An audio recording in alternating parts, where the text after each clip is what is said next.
Stoinis 122. Guys, banter here from the Manly Seagulls.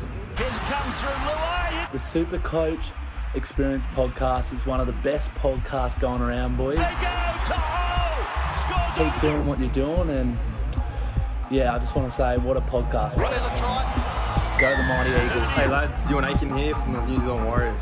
Hope you have a big year with the SuperCoach Experience podcast. He's got the ball to Sims. It's down to It's done it again. What a pass.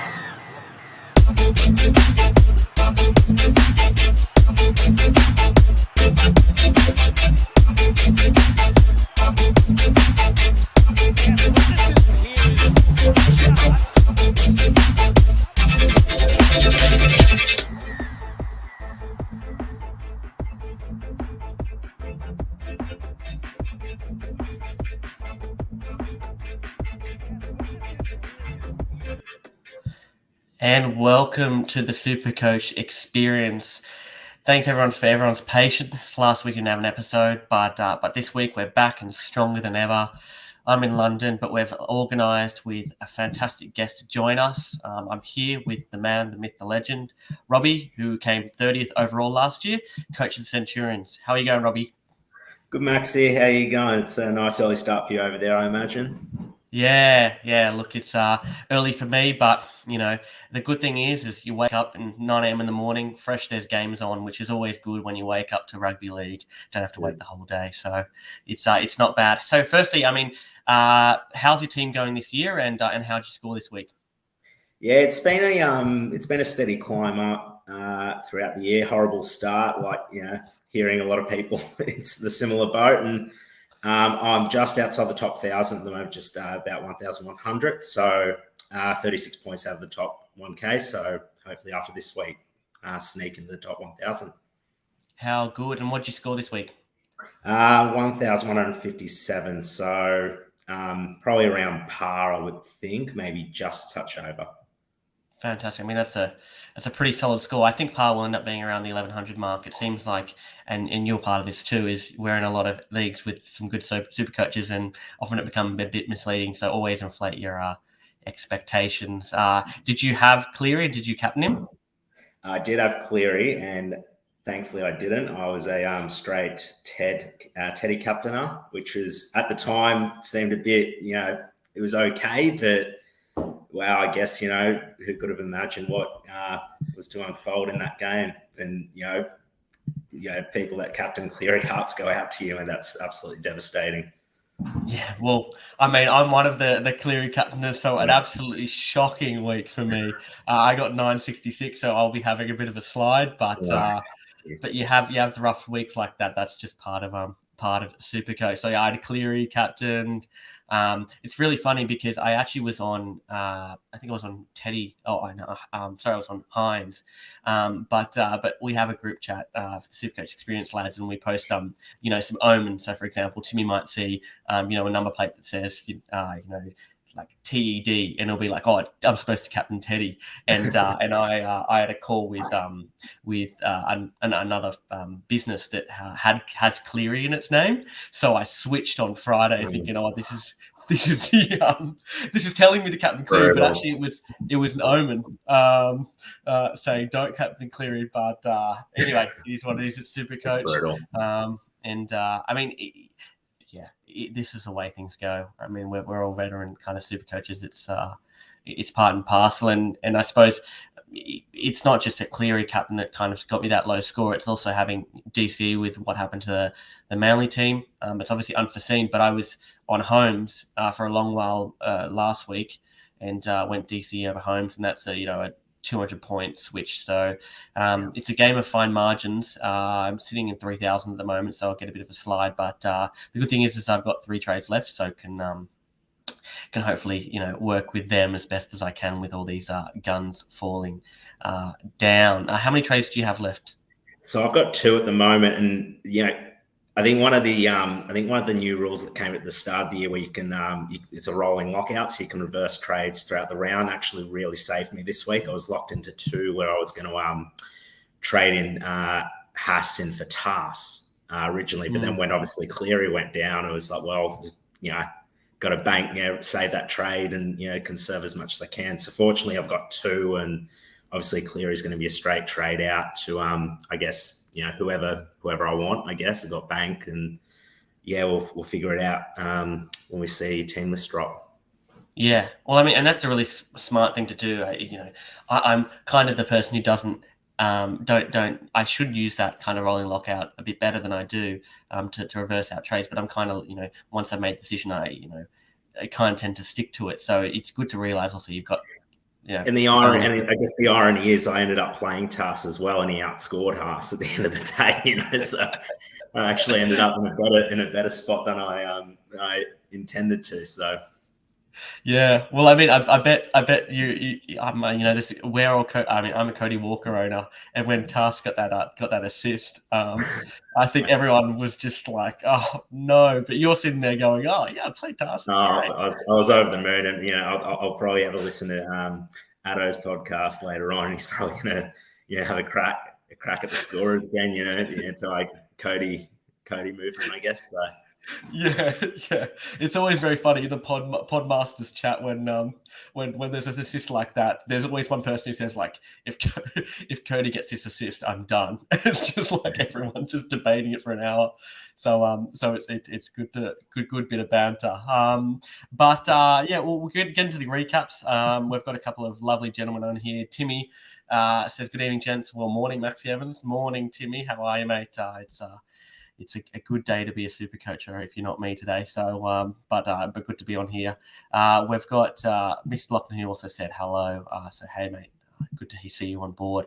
So let's get into the game summary. So for the first match, the Thursday night match, we had Seagulls versus Chooks at Brookie Oval, 4 Points Park, Lottoland, whatever you want to call it. 20-10 by the Chooks. It wasn't the kind of barnstormer that we predicted. I mean, a lot of Manly fans, me included, thought it was going to be an absolute, whitewash with Chooks, but it was relatively a close game. And I mean, as a Manly fan, I'm kind of encouraged with how the game might have turned out if we had all our players playing in the squad. But some good SuperCoach scores. The people who captained Joey Manu, I saw quite a few of them, were rewarded with a 101. Teddy captained with a 72. Again, in a week where we had some low captain scores, that's absolutely perfect. I suppose the question to you, Robbie, is a lot of people were looking at, potentially bringing in a Daniel Tupou or a Joseph Suwali. I know Timmy, as in Tim O'Connor, I think he brought in Suwali himself this week. Obviously, Tupou scored 71, but are you still looking at potentially, if you're looking at a pod center wing for the run home, would you be looking at someone like Daniel Tupou? I mean, depending on your trade situation, potentially, but I think, the Chooks draw is a bit mixed moving forward. And, he crossed really early, the line break try, and still only up with a 71, I guess. And I guess at this point of the year, when trades are low, you're looking for your upside. I don't know if he's quite got the upside that he would have. He needs to cross for, 2 or 3. And the Chooks, they seem, this is the perfect opportunity for them to, really rack up a score, and they didn't manage to do it. So, I mean, and, Suwali on the other hand, that he piqued a lot of interest being in the top trade-ins this week, and, ending up on 27, you'd be absolutely ropeable, I guess, So I'd probably be targeting the teams with the stop for draws, looking at the Sharks, wingers, outside backs, even the Cowboys as well. They're racking up the points, and they've still got a soft draw as well. So I'd be looking at them. Yeah, I completely agree. Especially when we in previous years, Roosters have gone on a real run of putting up scores, and especially after last week, this was kind of, as you said, their opportunity to kind of keep that run going. But yeah, I don't know whether I'm that keen on them for the run home. Obviously, hold on to your Teddies, and if you have Manu, they're lock-in keepers. But Tupou and Suwali, I wouldn't be bringing him in at this stage. Moving on to the Seagulls. Now, I just want to get your quick opinion. We're going to be talking, a bit the whole week, actually, about potential replacements for Cleary. We've got Cherry Evans with a 46, Ruben Garrick with a 47, but, top scorer from Manly was Andrew Davey with a 71, obviously scored that line break try. Is this, obviously we had a bit of a poor performance by Manly last week against the Dragons. But this one, are you throwing this away and maybe saying, look, obviously they were an undermanned team. If I didn't have Cleary, I didn't have Cherry Evans, I'd be looking to bring him in? Or are you concerned about Manly's performances on the run home? Well, I'm a DC owner at the moment, and I got him in a couple of weeks ago when he did turn up. So I'm a happy DC owner at the moment. But I guess this game, you can't really take a good read on how Manly's performance were. They were significantly under strength, missing, and one of the DCA's key weapons on the outside, Olakuatu, was out as well. And he's a really good outlet. So DCA, I was really keen on as a pod against Teddy at the time. But then obviously when Paps went down, I guess the options are really running thin at the moment. So I imagine it'll be a popular trade in this week just with the limited options we have now. Moses is down as well. So I guess you got to fill the gap in somewhere. Yeah, and the run home for Manly is good after this week. Obviously, we've got the Eels, which isn't a fantastic matchup, but they've got the Titans, Sharks is a bit of a difficult game. Then they've got Raiders and Bulldogs to end off the season. So, as you were saying earlier about the softer draw, there isn't really an incredible draw for really any team. There's some kind of mixed ones in there for the last 4 or 5 weeks, but Manly's one of those ones where they can get back into form. And if we are going to get into the top 8, I mean, it's probably gone at this stage, but it's going to be on the back of DCE. So yeah, and he's not going to be rested. They're not going to be resting play. Yeah, as you said, they're going to be fighting for a spot in the 8. And I feel like they've actually played better. Like they've clicked better than I thought without Trebojevic at the moment. And I think DC being the key person at that in that team, he's going to be seeing a lot of balls, so there will be assists in the next few weeks. So I think he's definitely a good option. Yeah. He would have dropped a bit. He'll drop a bit after this week too. So you'll probably get him at a nice, cheeky, good price. Moving on to the next game, we have the Warriors and the Storm. Again, I mean, if you were thinking Roosters were going to absolutely smash Seagulls, you're also thinking probably Storm were going to absolutely dominate the Warriors. But it was only a 12-point victory for the Storm. You had Kafusi, top scorer for the Storm with 96, Munster with the 74, Grant with 57.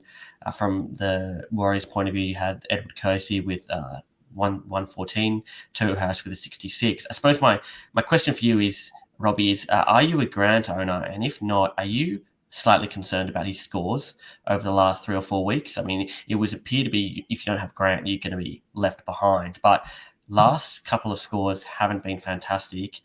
With attacking stats, he's at 564k and his last 66, 62, and now that 57. Is he still a must for the run home?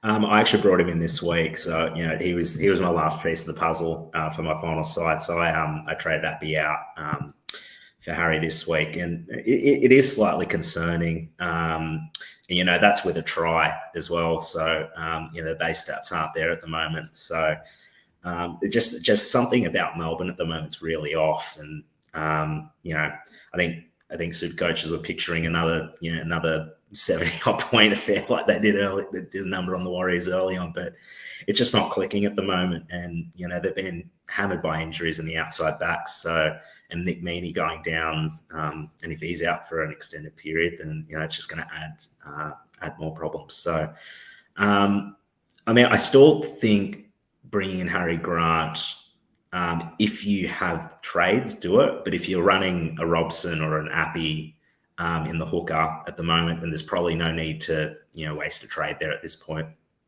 Yeah, he's not setting the world alight. So, my thing on Melbourne is I completely agree with what you're saying. There's something off, but I have enough trust in Bellamy, especially over the last 10 years or so, that they'll figure it out eventually. It's more of a when, not an if. And obviously for super coaches, if you're a Munster Grant owner like me, you're looking for it to happen sooner rather than later. I suppose Nick Meaney's injury, what do you reckon happened there? Grant Anderson, I've still got him. I'm not going to play him based on matchups, but do you reckon Wishart goes to fullback? How do you reckon their side lines up? Munster to fullback?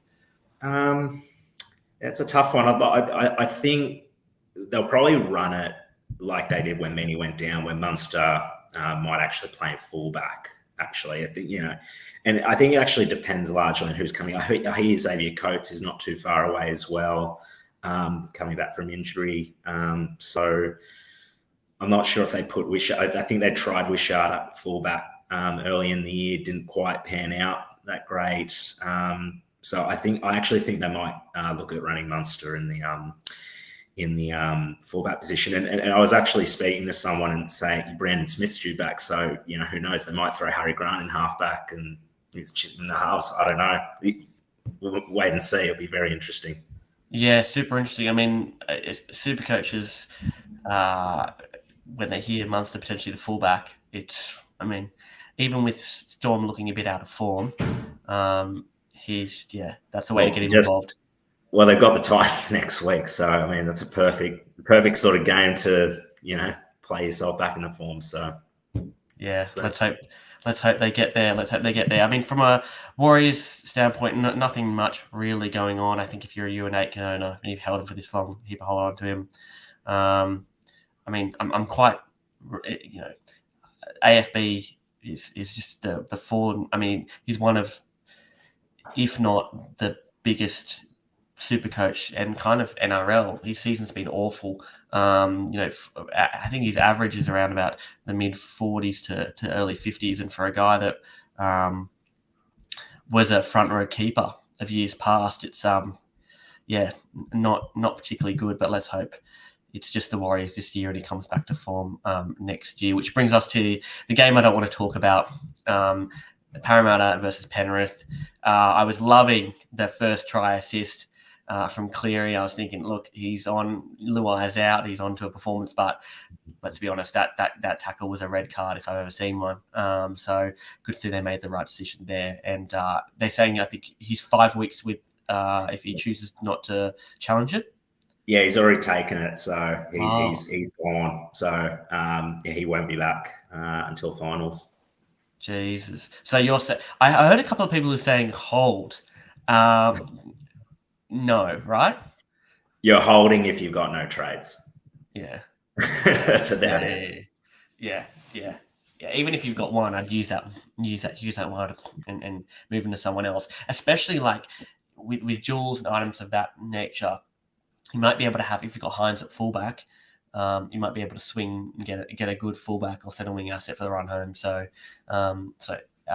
instantly a sell. From a let's go from the Eels standpoint. Isaiah Papali'i with a 101. He's locked into my side first week next year. I'm not even going to mess around with it. He's going to become top 5 player that you get in at the start. Reid Marnie with a 93, so good for owners. Sean Lane continues to go with an 83. Is he someone, if you had trades, you'd be looking at shoring up in your second row position? He's probably a tier down from your Cam Murray's. So, and Cam Murray, I think is actually cheaper than Sean Lane or similar price. So, you was requiring a second rower. I think Cam Murray's a bit more safer than Sean Lane is. But mind you, Sean Lane's base has been fantastic over the last little period, and being an owner, I'm extremely happy, and he's definitely not moving from my side at all. 80 minutes on that edge outside Dylan Brown. That's prime real estate on that left edge. Far out. That Brown and Lane combo, especially after watching this game. I mean, Jesus, it reminds me of the South's left edge. Gold mine, absolute gold mine. Mitchell Moses with a 76. Obviously, Moses is going to be out for 4 weeks, so there's a bit of a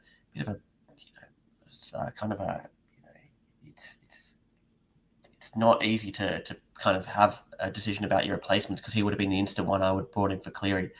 So him going down is also a bit of an issue too, especially as a DCE owner. But and obviously for Timmy Moody has Mitchell Moses, so not good for him there. In terms of the Panthers, I just want to get your initial perspective on how you think your view on Penrith assets without both Cleary gone and Luai gone. Are we getting very concerned about your Brian To'os, your Taylor Mays, your Isaac Tagos? I mean, Tagos scored 71 this week, so not too much of a worry. But are you of the belief that they're just going to figure it out and they'll get there? In the end, they'll still win some games along the way, or are you severely concerned about potentially benching Penrith assets? I mean, if you didn't have any, I wouldn't be bringing any in. But I think most people, have the likes of May, Tago, even Toto. I think that obviously the scoring capacity in terms of the Panthers obviously diminishes without Luai and Cleary. But I think for that left edge, it might actually pan out well. I think they're going to be seeing a lot more ball. They're going to be relying a lot on kick out, probably to create a lot more.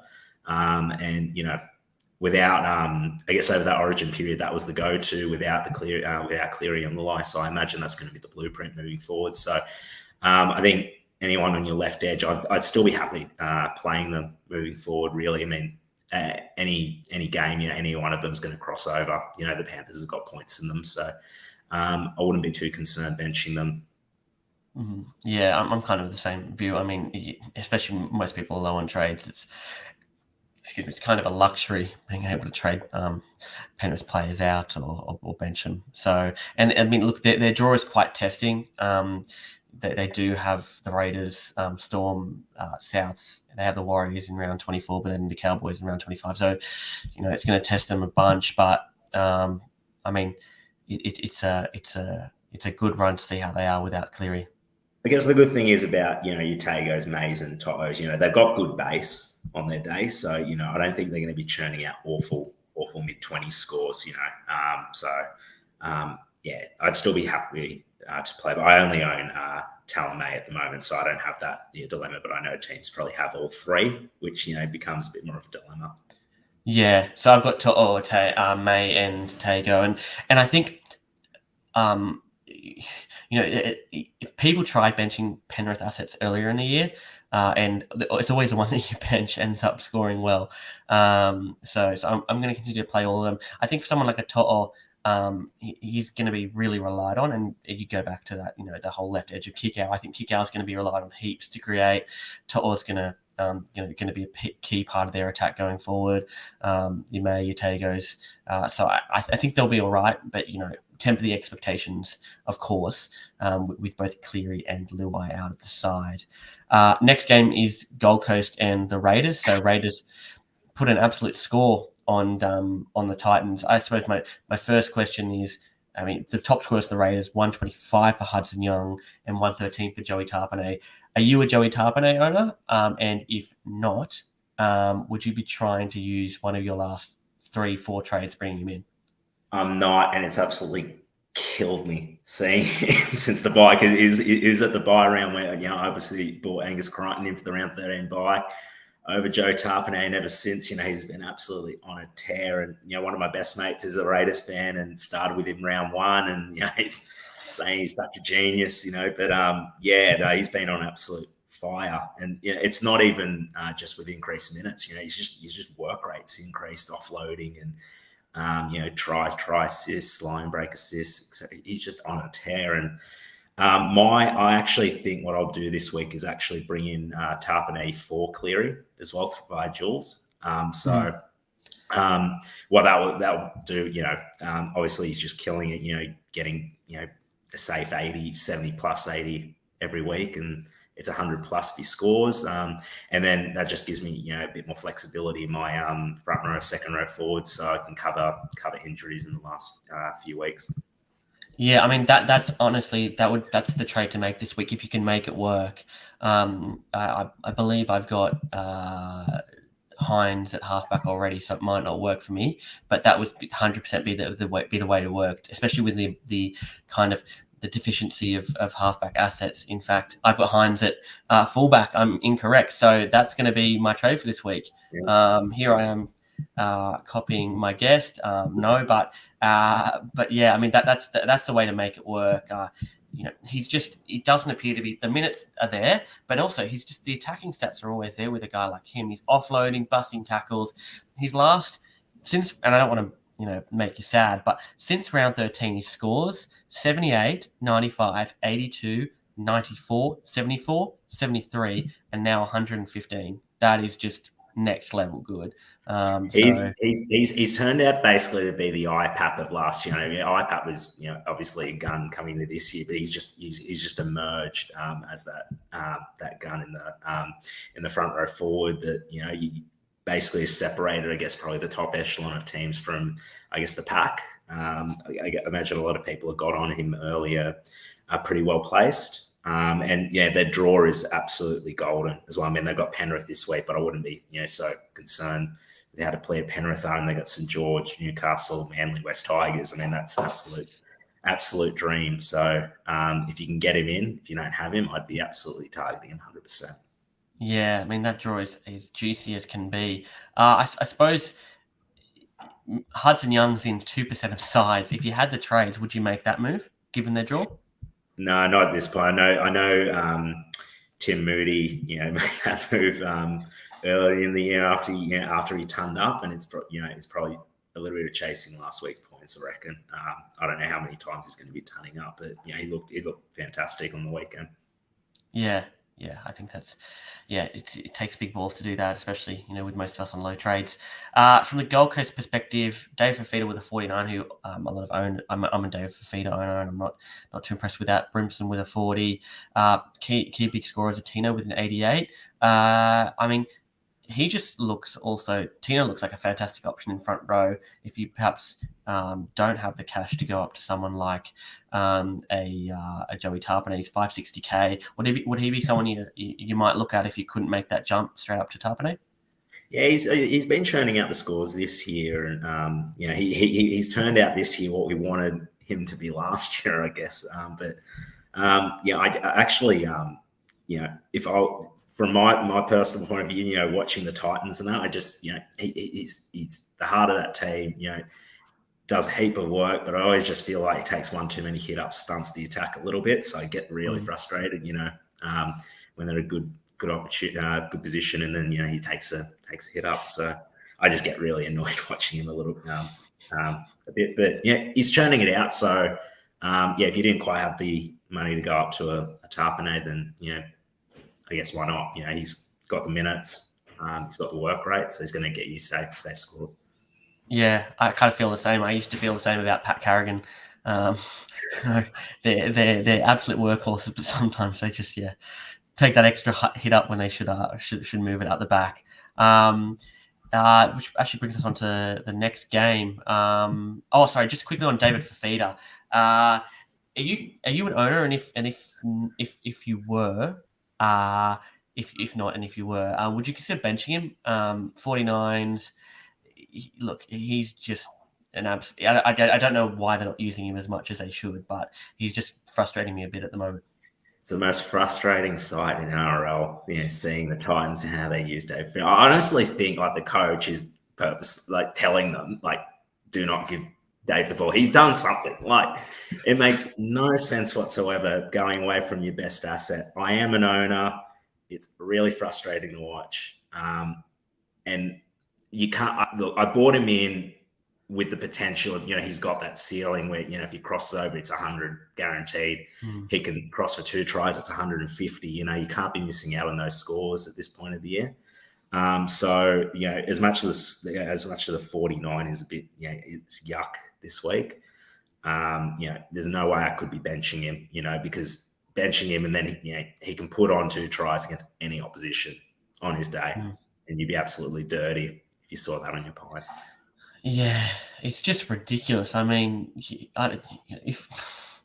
the coaches obviously, this isn't great for him. He's not in a particularly safe position, and you'd be thinking they'd just pepper Fafita to try and get some wins, but it's just not occurring, and maybe there's something wider at play. Maybe Fafita wants to go elsewhere. I have no idea what's going on. But we'll get to the game later. But basically, the Titans should be watching how the Cowboys use Nanai and just mirroring that. That's exactly what you should be doing. every. It's not rocket science, but then again, that's probably why we're not NRL coaches. On to the next game. We have Sharks and Rabbits. I mean, fantastic, awesome game. Very exciting. From not the huge scores, obviously, because both sides are relatively well balanced. But we had Nico Hines with 74, which was good as a captain option this week.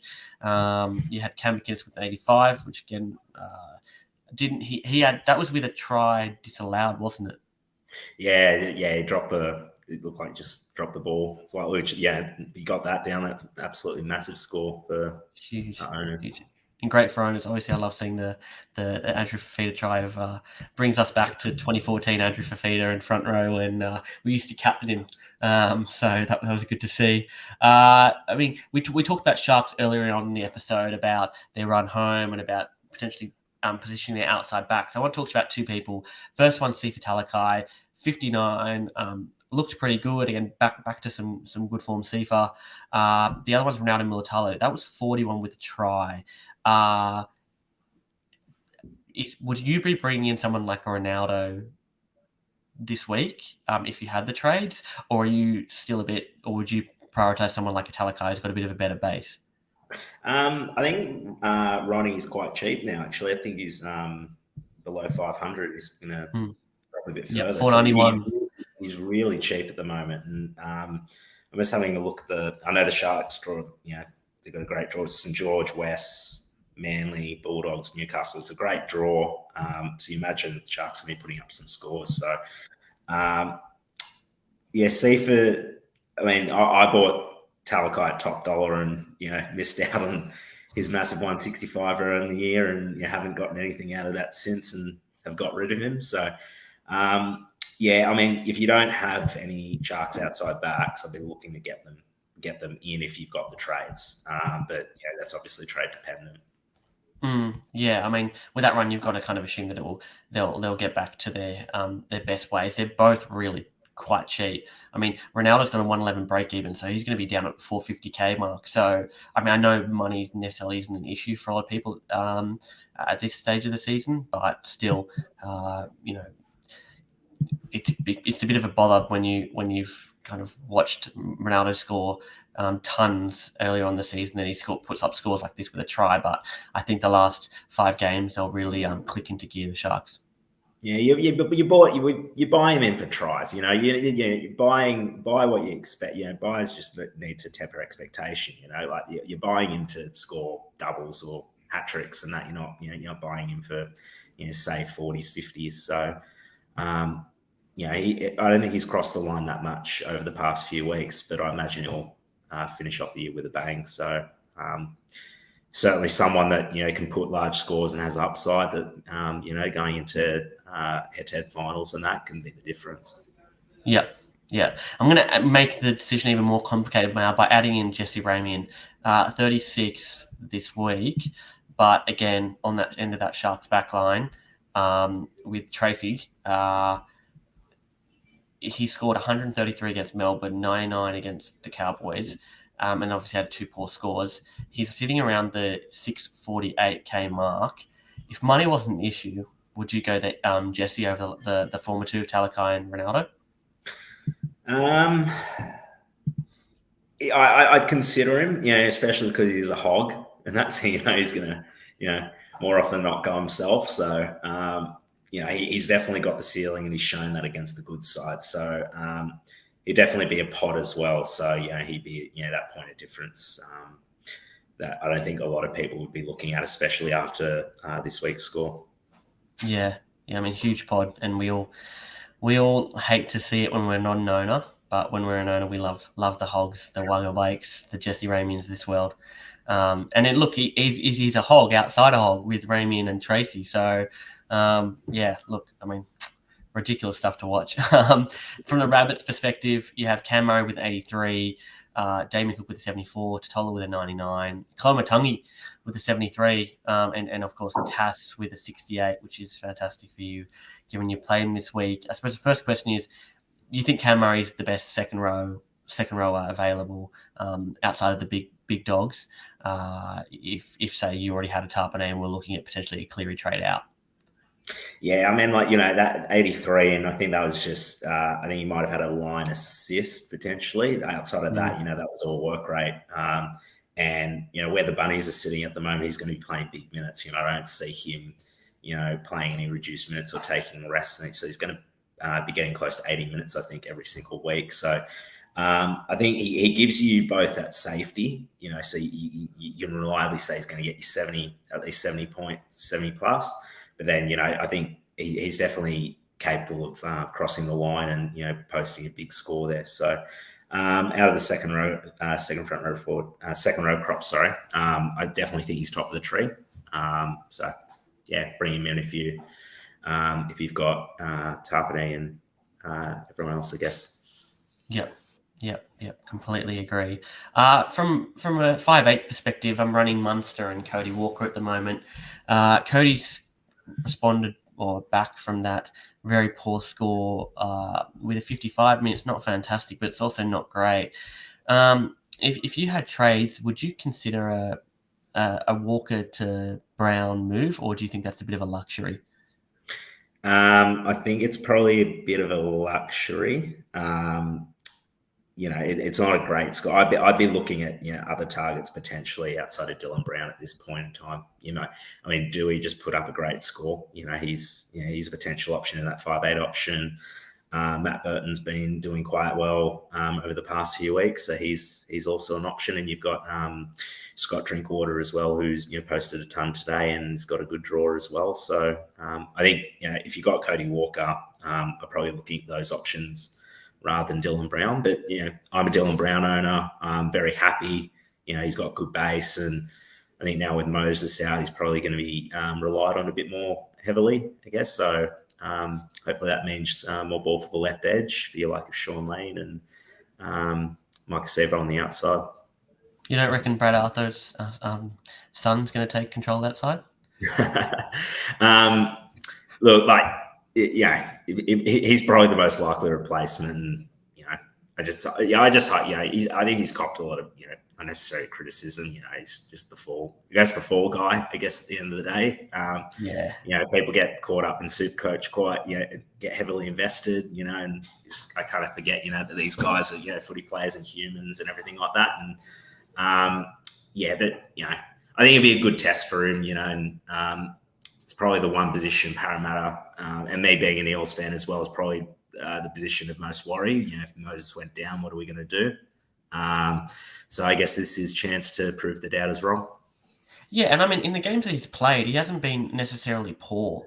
And he's a person who actually works well with a Dylan Brown, because he'll let Brown have that dominant role and probably won't, try and win the game himself. So, I mean, I completely agree with the flack that he's getting, but he's a decent enough replacement. I mean, I don't have too much to worry about Eels with Moses going down. It's not great, but I reckon Jacob Arthur's just going to slot straight in there, and it's going to be relatively all right.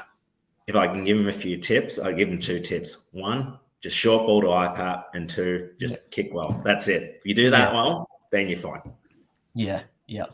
And when you got Brown in there, just utilize that left edge far out.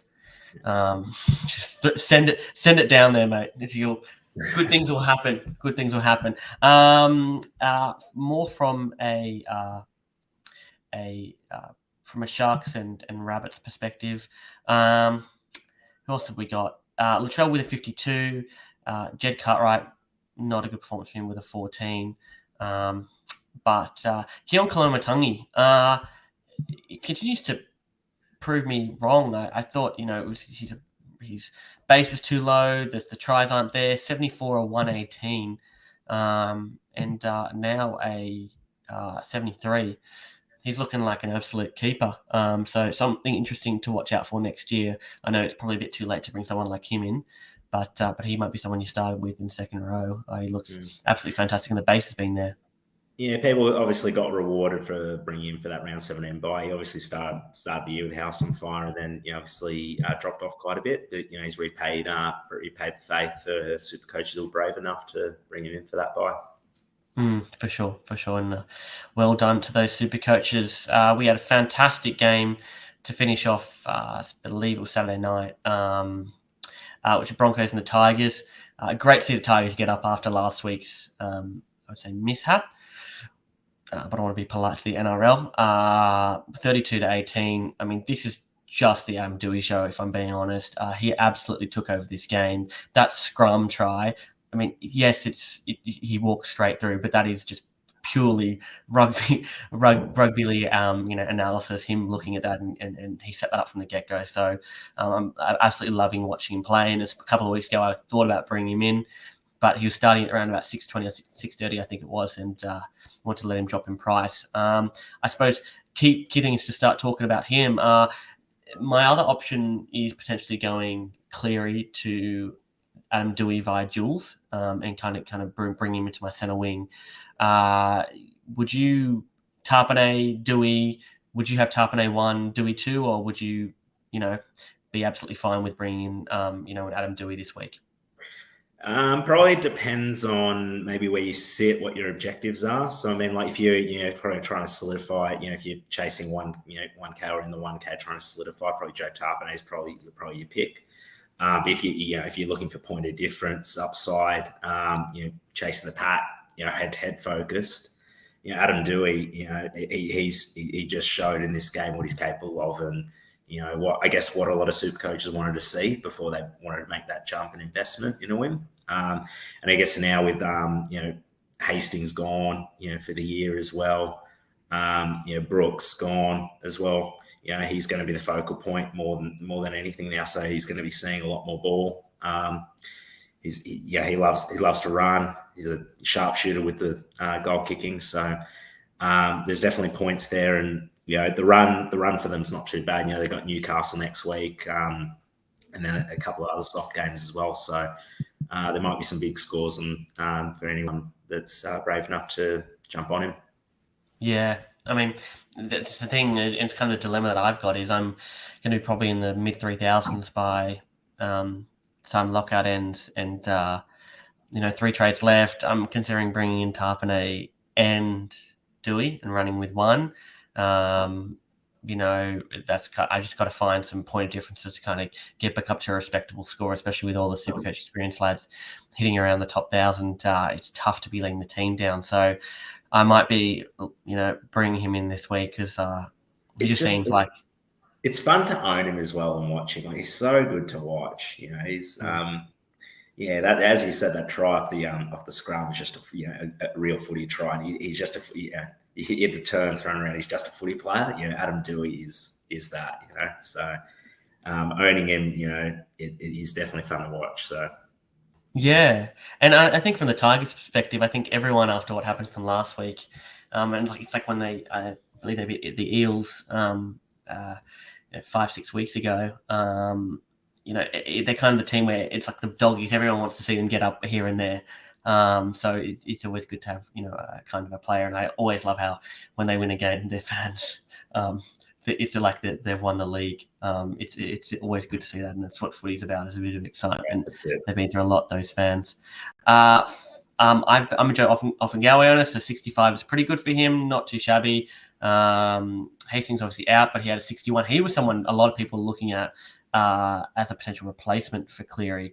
So him going down again, with Moses going down, it's causing a bit of a turmoil for us super coaches. From a Broncos view, we have Jordan Ricky with 84, Adam Reynolds with a 74, Paynas with a 59, Tony Staggs with a 52. I was one of the unfortunate ones that thought the Broncos were going to put an absolute score on the Tigers and play Deloise Hoyter for a 23. So that was a bit of a brutal one there. But the pot option too. I mean, I went him over Max King, and although it's 30 points, it's one of those ones where he tons up and you're kind of back in the game. But unfortunately, that didn't go ahead. From a Broncos perspective, Tony Staggs, outside backs. Are you concerned at all with this performance and them going forward, or do you think you had Staggs, you'd continue to hold on to him, and if you're an A-rate owner, you'd continue to go forward with him? I mean, if you've held Staggs this long, you just keep him. I think the time's passed to get rid of him. And I don't know how many trades people have got to be shifting him along. I wouldn't be too concerned. I mean, like, the Broncos have been on fire, in recent times. They're going to have an off game, which they obviously did once in a while. I see them, bouncing back, and they got the Chooks next week, so they'll be up for that game. So I mean, the Broncos look really good this year, and Tessie News, added a new dimension, and they seem to be putting on points. So I wouldn't be too worried if you owned anyone on the outside backs. Yeah, and I mean, it wasn't. It was more of an amazing Tigers performance than I think a poor Broncos performance. I didn't think they played great, but I didn't think they played too terrible. So going forward, I wouldn't be too concerned in Stags. We'll have that game, that 130 in him, and it's when you're probably thinking about selling him. So keep a hold. I mean, he's just on my he's on my never again. I started the year with him, got rid of him, brought him back in. So it's just it's just. He's just one you can never pick, So if you're an owner, good luck to you. But I'm happy just to sit on the sidelines, and if he turns it on like he can, fantastic. But I won't be an owner. Oh, that is one. Very well done. Well, I was one of the ones who I think I brought him in and traded him out last year. The year before. I think when he had his good run, and that he was my never again before this year. So I've never been known this year, and it's been a bit of a bummer at times when he goes off, but you always know he's got that 20-odd score in him that he's going to get for the next couple of weeks. Fair play to those owners, which brings us on to the Bulldogs and the Knights. So, I mean, fantastic win for the Bulldogs. Very, very happy for them. I mean, for those who held Jacob Carraz, 144, he's an absolute weapon. And I mean, it was clear when he played his first game that he was, not a Brian or light, but just busting tackles, offloads, left, right, center. He was an absolute talent, and obviously he wasn't in that their squad at that point. But I mean, he's still owned by, I believe, a decent chunk. He's owned by 30% of teams, which is a fair bit. They have the Cowboys next week, but they've got the Warriors in round 22. If you were thinking about selling him perhaps before this week, would you hold him for the rest of the year and play him purely based on matchups? 100%. I'd hold on to it and bow down to everyone that did hold on to him. It's a fantastic score. And it's funny with him. He's always, past few rounds, he's kind of peaked, and then he's been a sell target for people, and then just busts out a big score, and then just keeps pumping out, churning that cash again. And I think what we're seeing from Carraz is, obviously the Bulldogs, and we think that they'll obviously keep improving with the recruits that they've got coming next year. I think Carraz is going to be actually a staple in a lot of SuperCoach sites moving forward for seasons to come. He's got the base. He's obviously can find the try line. He's hasn't really let you down if you've played him. There's been a couple of 20s and that, but for someone that's in their rookie year, he's been absolutely incredible. And I think in future years, he's going to be a staple in a lot of teams. Yeah, especially you think Bulldogs continue to improve. I actually like the coaching decision they did. I think they'll get better as it goes by. But Carraz just seems like, even if Broncos are a middle of the pack's team, he'll be borderline keeper, just with those base stats and that attack. And this is one thing I noticed with Carraz. I don't know whether he was injured, but I've noticed it previously. He has a really funny running style when he's running into the backfield, where he kind of looks like he's cramping up or pulled up a little bit. So. I wouldn't back him in a 100 meter dash or anything against most wingers, but good on him. He's got great base. He's great to watch. Really enjoyed watching him this year. Yeah, I mean, I know we don't like to compare rugby players, but he's got kind of a bit of the two of us jinking to him sometimes, and I love him. He's a fantastic player to watch, and makes Bulldogs games quite interesting when you watch people like him, and obviously good to see the side go up. Max King with 51 for a lot of owners. That's solid, nothing special. Jerry Marshall King continues to turn it on with a 70. excuse me. We talked before about potential. If you want to trade Cody Walker and you had a bit of luxury trades up your sleeve. If you could make it work via Jules, is Matt Burton someone you'd be interested in? I know he scored 45 this week, but it was more of a back foot type of role that he was playing this week. And he's the type of person where that is, it's his side. So would you be looking at someone potentially bringing in Matty Burton? Yeah, he's a target. I mean, you're relying on attacking stats, obviously, but they've obviously been there since Mick Potter's taken over, and obviously Matt Burton's scores, SuperCoach have improved since Mick Potter's taken over. So today, I know he was talked about as a target for this round as a pot option. So 45 is probably not what you wanted to get out of him if you trade him this week. But I think moving forward, he's shown that he's the focal point of that Dogs attack. He's linking up brilliantly with that O'Kara, that left wing. His goal kicking looks pretty good. So I mean, he's definitely an option. Yeah. I mean, I'd have a couple of. I mean, I'd even have Dylan Brown over him, but still, he's a pot option, 7% of sides. Costs you pretty penny, around 600k, I think. So that'd be a bit a lot. But I mean, at this stage of the season, most people aren't concerned about money; they're more concerned about trades. From the Knights, nothing really special. Frizzell with a 63, Clemmer with a 55. Nothing that's going to hurt you too much. I mean. Do you own any Knights players? And if so, can we move on to the next game? I do own a Knights player, and it's Momasia. He's my nuff. So that's about as much stock as I got in the Knights. They are absolutely awful to watch. And friend of the show, Henry, I don't know how you do it every single week. I'm sorry, it is absolute mud. And. I mean, outside of Ponga, really, he's down, and I don't see how you can be invested in anyone in this side, really. Yeah, I'm the same. Although he doesn't like Manly, Henry, so he'd be happy this week purely because Manly lost. So I saw he sledged in the chat the Eels. How mud the Eels were against pennies. I think maybe look at your own backyard, Dad. So. Oh, but he's good, mate. He loves a good yarn. He's good. The banter's good. He can give it as well as he can take it. So I always love that.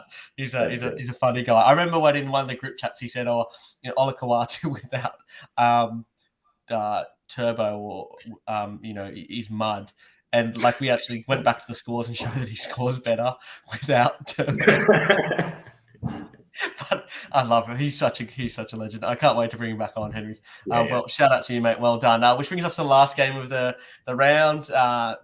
Absolute performance by the Cowboys here, 34 to against the Dragons.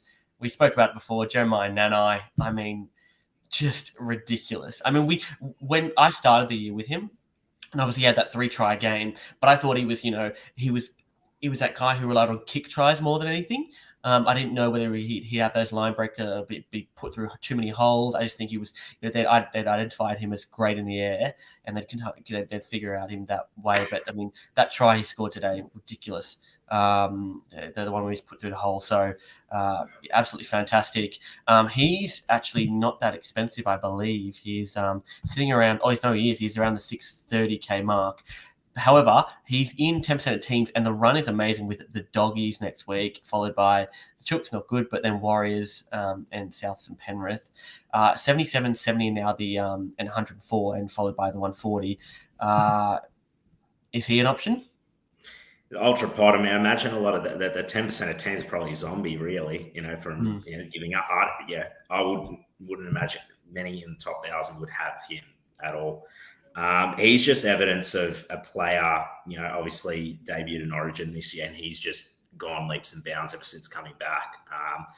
He's an outlet. He runs fantastic lines. So now he's, adding, those line break tries to his game, and, 158 is an amazing score. And I think, as we said, Titans maybe watch how the Cows play, and use Nanai a bit more, and you take some tips and maybe you use the feeder that way. But you've definitely been an ultra pod. But but he looks fantastic. And again, moving forward, like I said, with maybe Karaz, we're seeing a superstar, and he's going to be in our sides for years to come.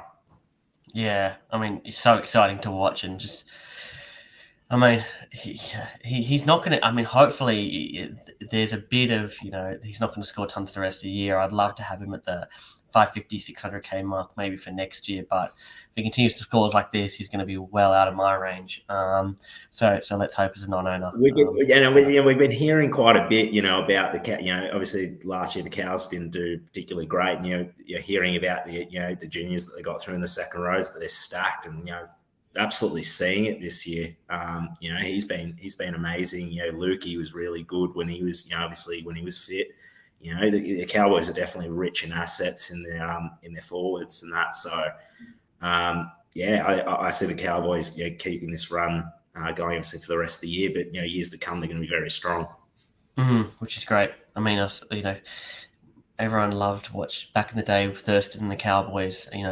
Being consistently a top 4, top 8 side, and it's good to see the Cows return back to their form. And from Todd Payton, I mean, fair play to him. That was a big decision. I've always said it in this podcast, turning down the Warriors and moving over to the Cowboys. And it wasn't working for a while, and concerned about how he was using Tamalolo. But I mean, look at what he's done for the team. It's fantastic to see them performing so well. Other good scores, he had Scott Drinkwater with a 106. Again, continues to just be fantastic. Val Holmes, again, punishing from me for going DC over him with an 84. JT with a 72. I suppose if you were, you could bring Hines up to cover for Cleary. Is Scotty Drinks also someone that would be in the conversation? Yeah, I think he's definitely shown that he's definitely one of the focal points in that Cowboys attack, and ever since he's come in, he's added that dimension. So he's definitely an option. Val's definitely an option. At the moment, they're just posting points. There's points on offer for how the Cowboys are playing, and Scotty Drinkwater's going to be amongst that more often than not. So definitely consider him. Yeah. Now, Ruben Cotter came back this week. Obviously, wasn't back to his very best, but he's going to drop to about, you'd think, 560, 550K. If you weren't hot on Harry Grant, would you be maybe looking at, I mean, there's 9% of teams, but you'd say a lot of them are zombies. He's a bit of a pod for the run home. Would you go Ruben Cotter at hooker? Well, I've got him. I haven't got rid of him, so I'm not one of the zombies. So, no, I held him. Wow. The whole time because I was actually planning on, because of his duel, I was thinking, maybe I could, swing down a second row forward and, bring Grant in or something like that. But, he's just hung around, and I probably wouldn't bring him in just with, he clearly was eased back in today, and, hopefully the minutes and work rate start to gradually increase. But, as an owner for myself, happy to have him as my backup if anything happened to Harry, and, hopefully he gets back to full fitness and starts posting 60s, 70s like he was before he went down. Yeah, I mean, great to have someone, absolute luxury to have him, and fair play to you for holding him. I mean, he's that type of person where he can put up at least 70s, and with attacking stats, if he gets one of those tries that went to Nanai, he's looking at tunning up for sure. So fair play to you. Yeah, I mean, as I said, I probably wouldn't bring him in unless he maybe got the start. Like if he got named in the starting line, then he's probably back to fitness, and then maybe you can consider him. But maybe just wait till then. Yeah, I mean, for my so-called, saying that there's a deficiency of options to bring in, now we've gone through about 5, which I'm keen to bring in. So it's funny how it works in Supercoach land. For the Dragons, I mean, let's keep it really short and simple. If are you trading everyone else out, or are you benching everyone, say for maybe Ben Hunt and Zach Lomax?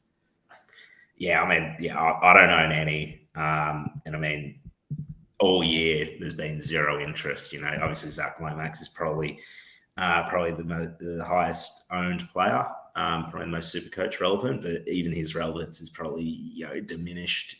He hasn't really had that upside this year. He's had some good scores, but he's in mid 50s, 60s, and that, but hasn't really pumped out those massive scores like other centre wings are.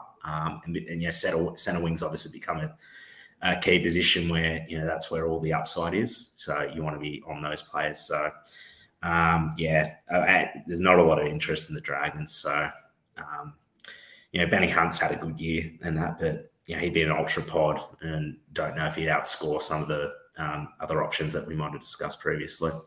And that's one of the questions. We'll move on to questions. Good little segue. And Timmy says, is Ben Hunt worth a pod punt if you already have Hines, Dearden, perhaps? I think, you've covered it off with your trades there. If you can potentially swing him down, or you can use him as your halfback and get a fullback or a centre wing, you'd prioritise that. But if you absolutely had to pick someone in the halfback position, you didn't have the jewels, who would your pick be? I think you definitely you need to have Hines, obviously, but then, if you're looking at pod, I know Sammy Walker's been getting a bit of noise recently. He's been not too bad. I just don't know if the Dragons have the points in them for I know Benny Hunt will probably be amongst it, but I don't know how much points they've actually got in them to really give you those big scores that you're probably seeking at this point. Yeah, completely agree. JC Charles says clear replacement DC or Burton. So if you weren't a DC owner, would you pick Daly Evans or Burton for Cleary? I'd probably pick Burton because he'd be the pod out of the two. But again, it probably just depends where you're sitting at the moment. DC is going to be amongst it. Burton's got the goal kicking, so it might have a decent floor. But just for pod factor, I'd probably go Burton at this point. Yep. I mean, I'm a Manly fan, so I'm ultimately going to be quite optimistic about Manly's, but I'd say Burton's a good pod, but I'm going to differentiate with you on that one and say Manly will find a way to make the 8. So more of a head more than a heart rather than a head decision right there. Shauno Verrett says, who out of Hines, Val, or Birdo would you use as your last trade in? So Hines, Val, or Birdo? I mean, I'd obviously go Hines, but out of Val or Birdo, which one would you prioritise? I'd probably pick Val out of that. The Cows are clicking. He's the goal kicker in a clicking side. So his floor is going to be fantastic. And, he's been in it. I've noticed that he's actually roamed the field a little bit the past few weeks as well. So he's in amongst that attack. So I'd go Val over Burden. Yep, completely agree. Now, this is kind of an interesting one because there's people who've got one trade left who obviously have Cleary in their side. So Scott Smith says, one trade left, have Nico at fullback. Do I sell Cleary and bring up Nico and bring in Teddy? Would you use that last trade to bring in Teddy? 100% do it. But Teddy is, he's just proven, that he's rock solid, reliable. This is the point of the year when you want him. So get him in. Yep, completely agree. And last question for the night from This Is Howie on YouTube says, do I play Cody Walker next week? I believe against the Warriors. 100%. Not even a question. I think, do it. If you've owned him this long, these are the sort of matchups you're holding him for. So roll him out. And he'll probably score you 15, and that's SuperCoach. But if you played him against the Sharks and you played him in the tough matchups, this is what you waited for. So obviously playing him against the Warriors and enjoy. And if he gets 15, well, at least objectively, I'm always fine with objectively good picks, but when you take a pod and objectively it's not the right move to make, but you just want to pod up and it doesn't play your favor. That's the SuperCoach decisions that kind of impact you more so than others. Well, that brings us to the end of the episode. Thanks so much, Roy, for joining us on, and best of luck for the rest of the SuperCoach season. If I don't speak to you in next week, but let's hope you can crack that top 1,000 and successful season for you. Cheers, thanks, Maxi. Thanks for having me on, and good luck for yourself as well, chasing hopefully the top 1K with a few good pod picks. Let's hope so, mate. I need a bit of that luck coming my way, but hopefully Dwayne and maybe Tarpane are going to lead me to that success. Well, hopefully we get there. All right, take care, Robbie, mate.